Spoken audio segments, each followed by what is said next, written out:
Casey Desmith puts on a masterclass in net as the Dallas Stars held on for dear life in Utah for a 2-1 win. We break it all down next on Locked On Stars.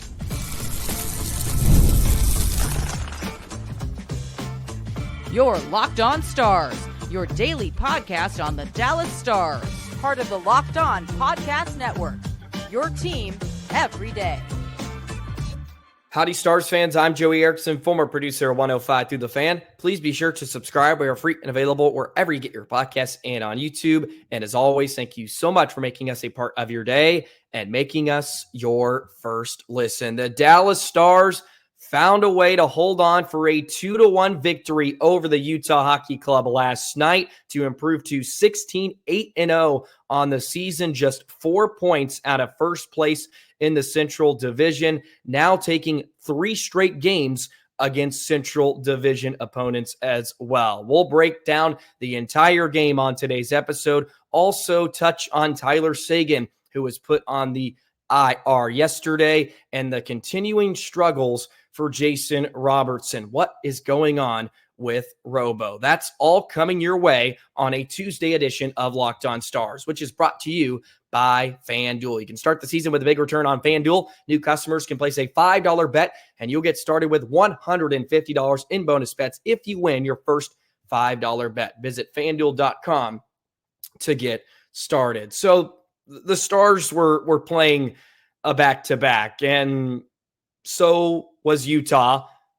Both teams were playing 3 games in 4 nights, and you could see Dallas was really treading water for the majority of the second half of the hockey game, which means you have to get great goaltending. And Casey Desmith was brilliant last night. If it wasn't for him, Utah would have blown the Stars out of the rink. They were on their heels for large portions of the game. I don't think they had the puck very much. Utah definitely dominated possession, but when the Stars did get into the offensive zone, they had some moments. I thought they looked good. They did get some chances off the rush. They just weren't able to score. If they had converted a few times on some of the odd man rushes they did have, I think they probably would have won 3-1, maybe 3-0 in the game. But Utah continued to push, and in the third period, it just felt like the hockey club were going to cut into the Stars' lead. They finally get one to cut it to 1, but Desmith and the Stars held on the rest of the way. I thought Dallas was excellent in terms of their stick play and their ability to get into shooting lanes and passing lanes with their sticks. I thought they did an excellent job of canceling out some guys that were in the slot. They gave up way too much in front of Desmith. I mean, you can look at the heat map, and Utah was all in around the puddle last night. But, Desmith was brilliant. The expected goals against was 3.05. Their expected goals for it at 5-on-5 was 2.47 for Utah. They were the much better team at 5-on-5 in terms of their chances they created. But you look at the scoring chances at 5-on-5, it was 28-25 in favor of the Stars. So it's not like the Stars got hammered in terms of chances, but the quality of chances would certainly go towards Utah. And the Stars muster up a power play goal, albeit it wasn't pretty, it wasn't beautiful, as Dadonov just ripped it on net and found a pea-size hole through Vemelka to get the scoring started. And really, Dallas just needed to pitch in one more, and Jamie Benn got an excellent chance off the hard work of Sam Steele, following a face-off win in the defensive zone for Jamie Benn, who was critical down the stretch as well. Don't forget about the last 3 face-offs he took in the game. I think it was the only 3 wins the Stars had in the period. If you look at the face-off comparison in that third period, Utah won 16 of 19 in the frame. I think the 3 the Stars won was Jamie Benn. I can go back to confirm it. And they gave Jamie 2 out of 2 in neutral, so 4 out of 8 in the defensive zone in the third period. Yeah, the 3 he won was at the tail end of the contest at 6-on-5. and the Stars pick up a much needed win. I mean, they were outshot 35 to 21 in the game. The hockey club had a lot of speed. They had some juice. It kind of slowed down in the second. The game became real lethargic. You could tell there was multiple guys that were tired. Miro looked really, really tired. He's played a lot recently. Harley didn't have much either. There was a loose puck in the corner. It looked like he was moving with a snail's pace. It was like unhitch the wagon there, Thomas. He looked tired. I thought there was a lot of different Stars that were feeling it. And I think that's to be understood. And you would expect Utah to come out hot, right? They're a younger club. The majority of their team is young. They're going to have some fresher legs than a Stars team that has some veterans. And they really relied on Dadonov, Steele, and Ben for the most part. Stankoven, who entered back into the lineup, they played him alongside Duchene and Marchment, which I thought was a good adjustment from Pete DeBoer, and they had their moments, but for the most part, Dallas was just trying to keep the play in front of them, and they were trying to mark other players, keep sticks tied up, keep bodies in front of their own net, and I thought they did an excellent job of that. Some excellent forward back checking and back pressure. Jamie Benn made a play in front. Mason Marchment in that second period had to poke it away from, actually it was the third period, had to poke it away from Schmaltz to give to not allow a dangerous chance there. I think Robo made a very nice play too in the in his defensive zone. There was a lot of that because the Stars were taking on water, and they needed some help. They needed a full complement of players deep in their own zone making plays, and they did enough. They did enough tonight. It wasn't pretty, right? It wasn't sexy, not necessarily what you would hope to see out of Dallas, but they've played a lot of hockey.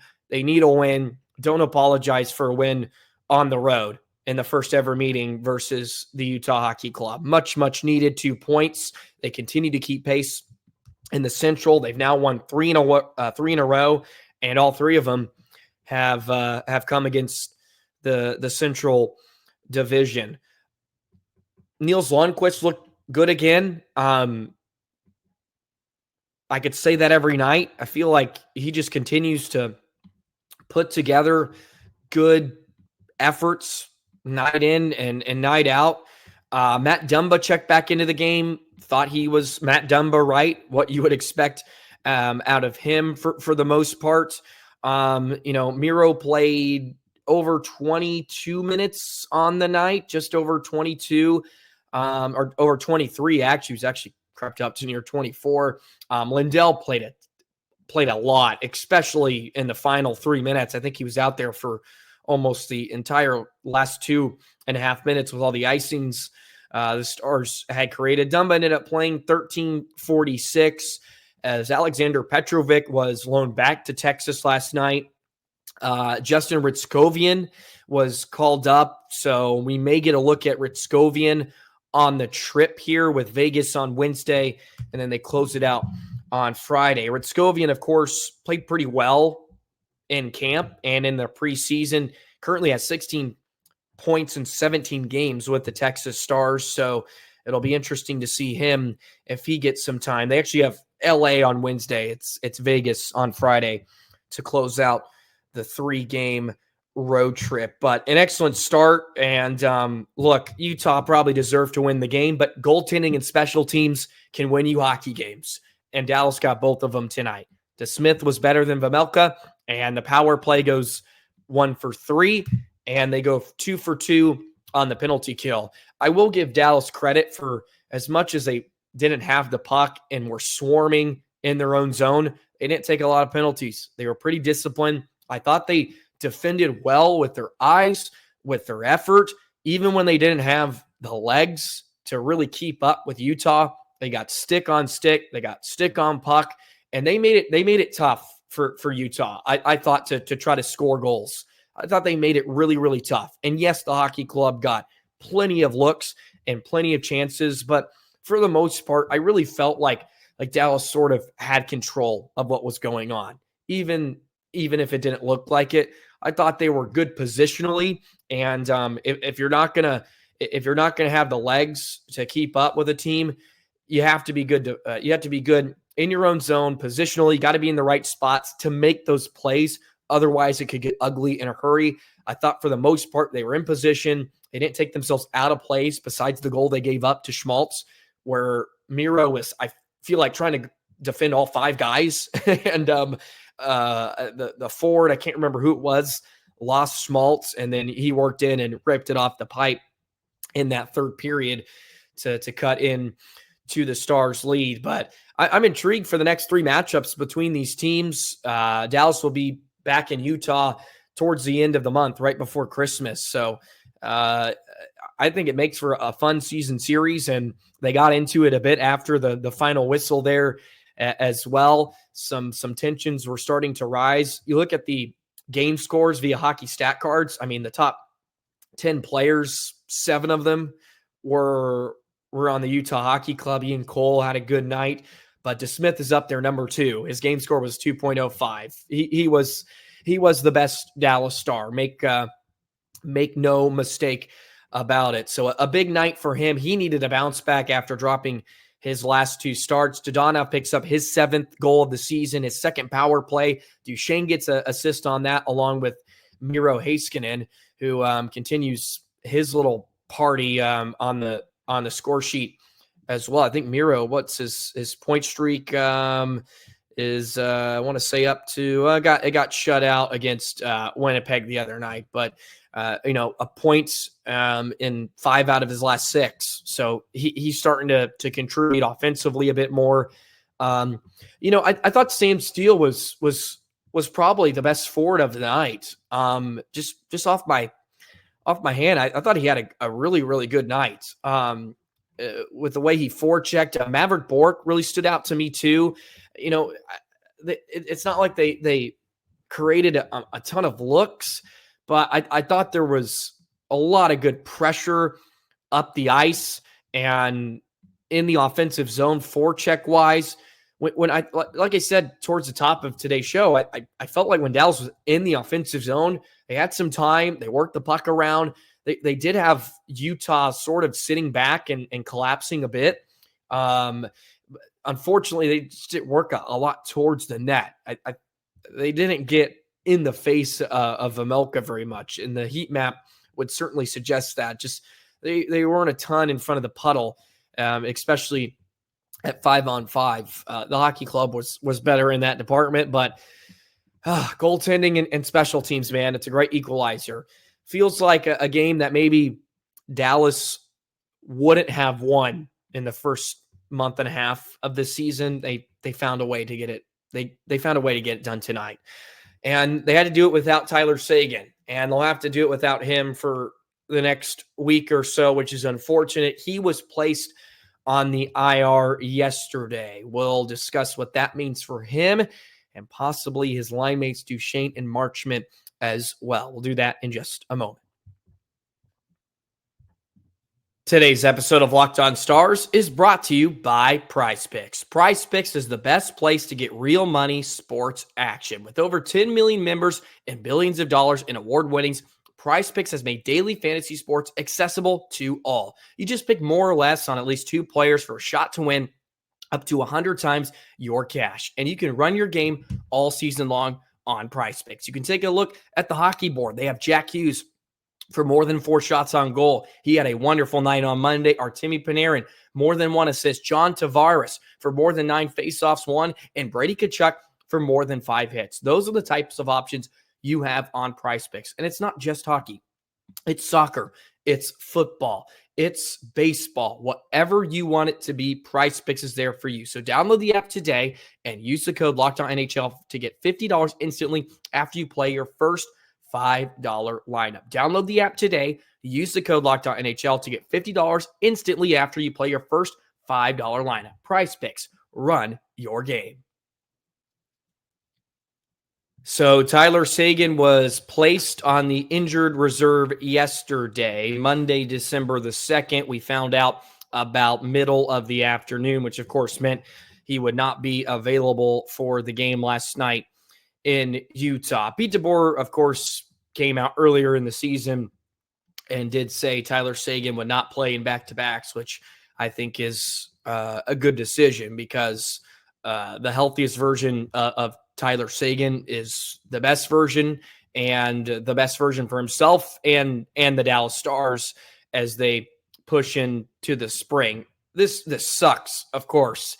He's been such a productive player. I mean, he has 20 points in 19 games and has 9 goals this season. He's almost as productive as he really ever was when he's in the lineup, but he will be now out for, I think it has to be at least 7 games. So we'll miss him for the next week and a half. Now, if you look at his line mates, Matt Duchene and Mason Marchment, I really don't have any concerns about what they'll do. Whether it's going to be Evgeny Dodonov or Logan Stankoven that fills in, which I think Stanky is a real good fit for that line. I think Duchene and Marchment are going to be just fine, mainly because Duchene and Marchment are sort of the playmakers of that line. Seguin just has to get to the right areas, and he gets to those areas a lot. Look at the last handful of games. He has, a half dozen chances in the middle of the slot. He gets to the scoring areas, and Duchene and Marchment can usually set him up. And, he scored the majority of his goals sort of within that 10-foot radius of the blue paint this season. So I don't have many issues about Marchment and Duchene. And if, as a Stars fan, I wouldn't either. I think they're going to be just fine. It hurts and stings because Seguin has been so productive and really fantastic so far this season. So that really sucks for his sake and for the Dallas Stars, who need as much scoring as possible. They've had some issues in terms of one line that's sort of carrying the offense, and he's been a part of that line. But I don't foresee Duchene and Marchment really struggling a ton in his absence. And of course, then led to the Stars bringing up Justin Ritzkovian, so we may see him here in the next week or so, possibly Blumel or even Hiru comes up. So it does give us an opportunity possibly to see somebody else from Texas. Doesn't mean it's going to happen, right? Pete DeBoer's trying to win games.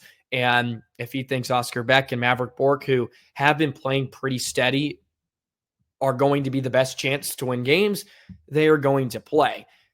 Ritzkovian could just be an insurance policy, and maybe that is the case, but I believe they probably want to give him a look. It seems like he's sort of earned it down in Texas.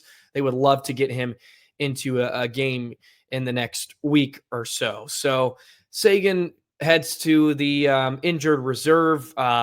Another blow for him, but I think this is the best case scenario for Seguin, truthfully. It's awesome that he's as productive as he is right now, but the more he can be healthy in the springtime, the better. He needs to chip in offensively in the postseason, right? This is really where the Stars are at, and really where Seguin is at this time of his career. He needs to be sort of a Joe Pavelski, where, yes, it's great if you can give us 60 points in the regular season, but can he give us, 10 to 15 with 6 goals in a long playoff run? That's where you want Tyler Seguin. That's sort of the evolution of his game. And he's been off to such a scorching start. It just sucks that he's dealing with a lower body injury. I'm assuming that's sort of what has been keeping him out of the lineup here and there over the last few seasons. But I wouldn't have any worries about Duchene and Marchment. I mean, Duchene has 28 points this season now after his helper last night. And Marchment's going to continue to do his thing. He's a one-man wrecking crew sometimes when he's out on the sheet. But it does stink to lose Seguin for a period of time. I really am interested to see some to see some other guys kind of jump in the lineup and fill some holes. Stanky, I think, is a good fit. I think he will complement Duchene and Marchment a bit. Dodonov is having a really, really good season, ladies and gentlemen. I mean, right before our eyes, Dodonov has 6 goals this season. I mean, he's got 9 points. And he's sort of just been up and down the line. He's only playing 14 minutes a night, by the way. He's not really taking anybody's ice time away. He's doing his job, and the amount of minutes he gets, and he's getting just over 14 minutes. I mean, he's got more goals than Jason Robertson up to this point, and we'll get to him because it is getting worrisome. It really is.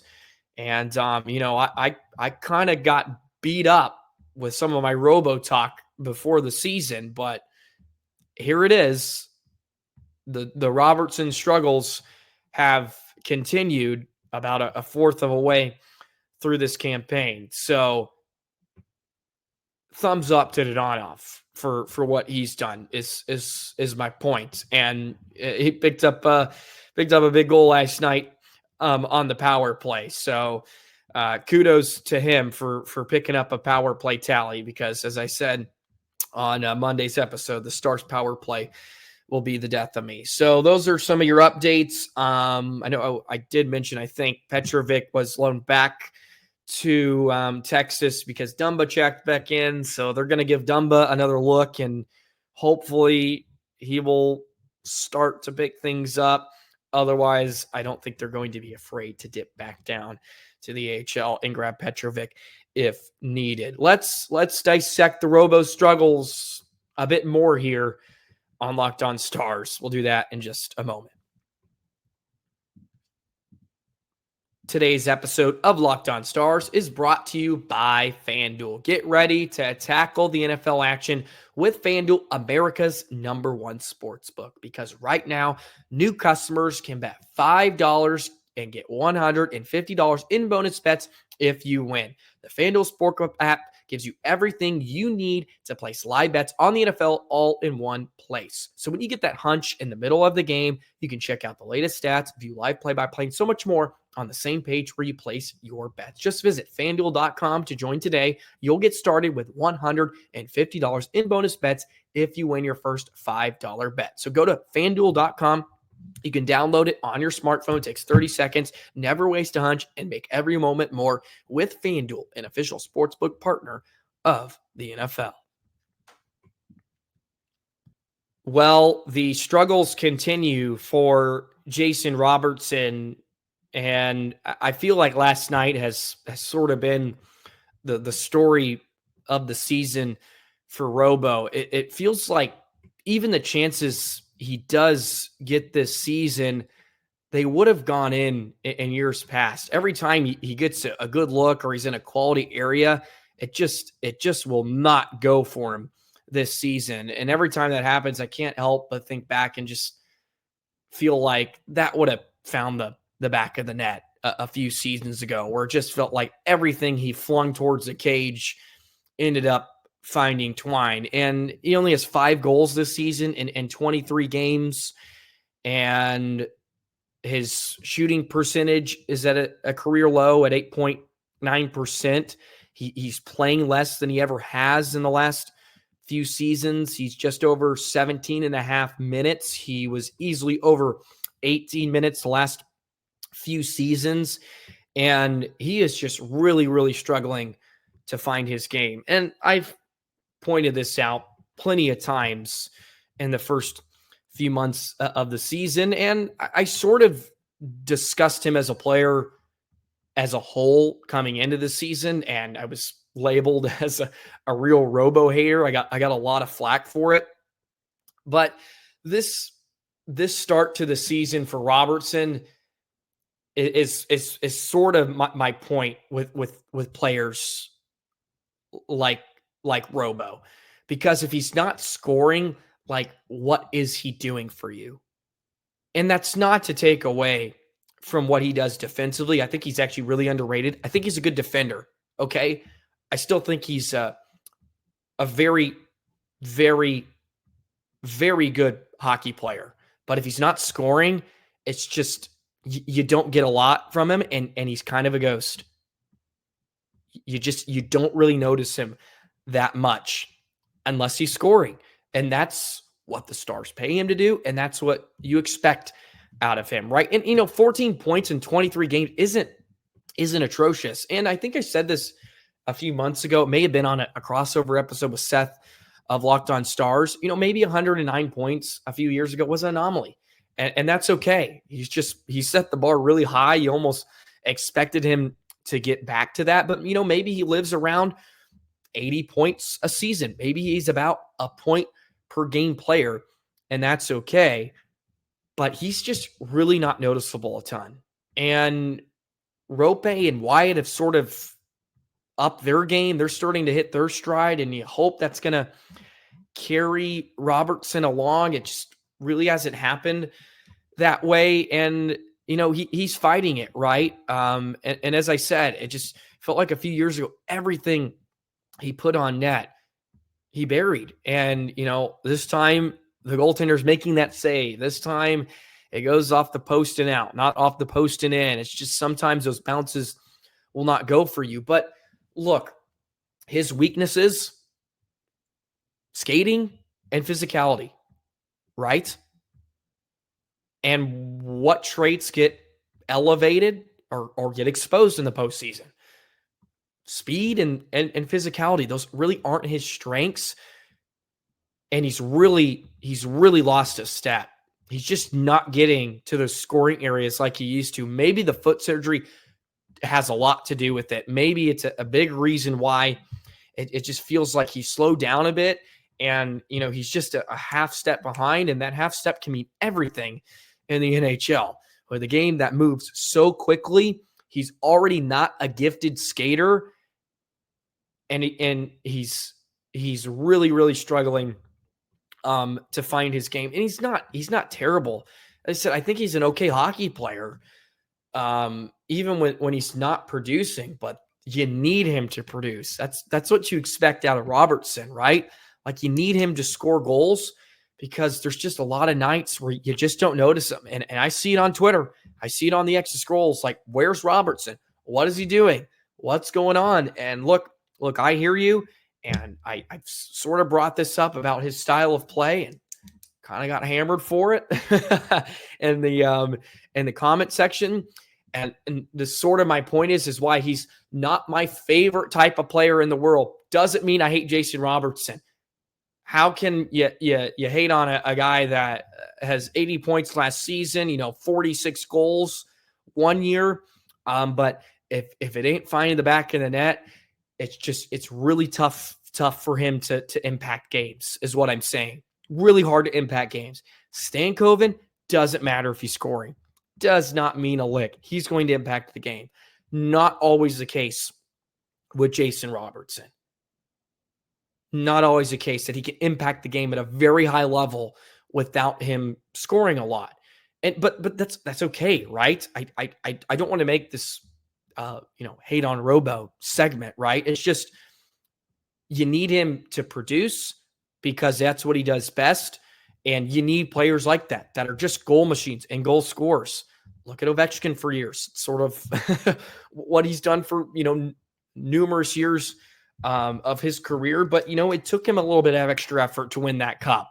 Like, he had to change his style a bit. Like, okay, I'm going to have to buckle down and, play all three zones and chip in defensively to win a cup. Like, you kind of have to change that mindset.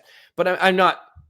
Look, Robertson's a much better defender, I think, than Ovechkin probably ever was. Like, we can give him that credit. I'm not saying Robo needs to change his game entirely, but it's really hard for him to impact if he's not scoring goals. And look, it's not necessarily the lack of opportunities.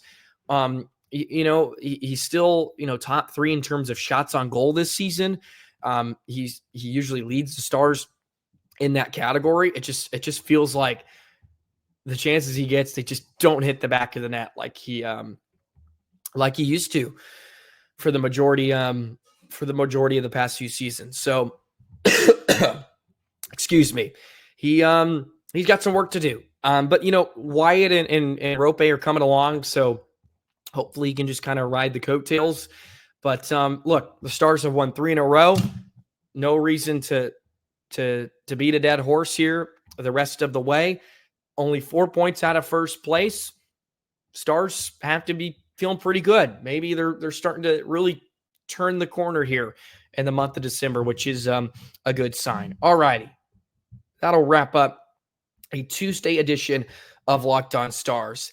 Stars in LA tomorrow night. That'll be a fun one on TNT. It seems like the Kings and Stars always play a national TV game now here over the last few seasons. We'll preview the Kings tomorrow, the first meeting with the Stars, and plenty more on a Wednesday edition. Have a great rest of your day, and we'll see you tomorrow. So long, Stars fans.